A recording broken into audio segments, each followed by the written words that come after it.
那些年在小卖部买过的玩具。你玩过吗？沙画，这种沙画有小伙伴买过吗？5毛钱一袋。小时候跟我弟很喜欢玩，虽然画画我不在行，但是玩沙子我是专业的。打开里面有一张画，几包彩色的沙子和一根牙签。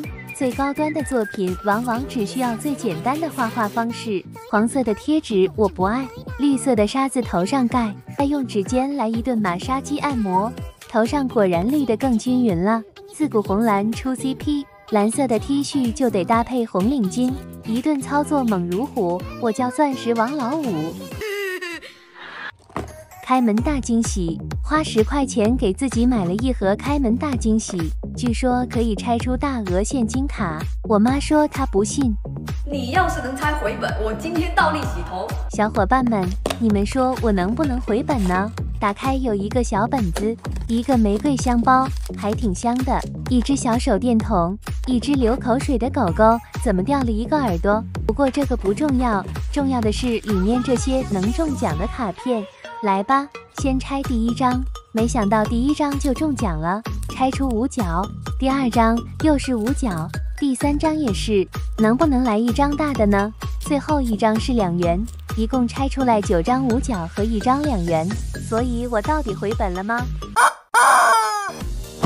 吹不破的泡泡，据说没有一个孩子的童年可以逃过吹泡泡，可惜泡泡每不过几秒就破了。老板说这个是吹不破的泡泡，吹出来的泡泡还能拿在手上玩，这是真的吗？现在我们就来试一下，使出浑身的洪荒之力，轻轻一吹，没想到真的抓住了一个泡泡，可是其他泡都哪去了呢？不行，再来一次，这次往桌面吹，效果很惊人，没有一个不破的，泡泡自己都流下了感动的鼻涕。Oh no！ 魔幻笛，小卖部5毛钱一根的笛子，老板说这个笛子不用学就会，人人都能成为演奏大师，兴高采烈的买回家，吹了半天也没吹出个啥，就在我准备扔掉的时候，它响了。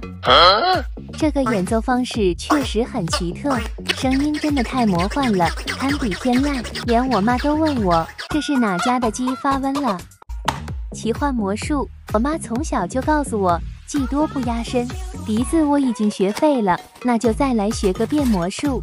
花5毛钱买了这个吹不灭的蜡烛，看起来跟平常的生日蜡烛没什么区别，真的吹不灭吗？要是我成功了，别忘了掌声拍起来。点燃蜡烛，然后把它固定在桌面上，用力一吹，灭了。就在我以为失败了的时候，它死灰复燃了。这是什么原理？这魔术都不需要人动手变了，我只需要把它吹灭，它就能自己给自己点燃。你们说这还能算魔术吗？这是纯纯的科技与狠活呀！荒岛求生就靠你活下去了。你有病！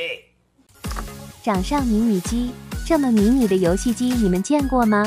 俄罗斯方块就是我们最早对游戏机的记忆，不差钱的小土豪人手一个，不管什么时候，只要拿出它，身边就能聚集一堆小伙伴，大家都想玩上一把。不过现在看来，这只能算是一个像素游戏。你们别看它好像很简单，第一次玩的人要是反应不够快，就很容易像我这样。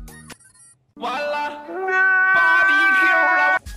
臭屁包，同桌说最近上课总是犯困，他都不知道怎么办才好。我决定拯救他一下，送给他几个臭包，下课往他课桌扔上一个，臭屁一响，提神醒脑，多扔几个，我捂嘴偷偷的乐。不得不说，这个味道太上头了，那感觉跟炸了粪坑差不多，连我都受不了。你是来拉屎的吧？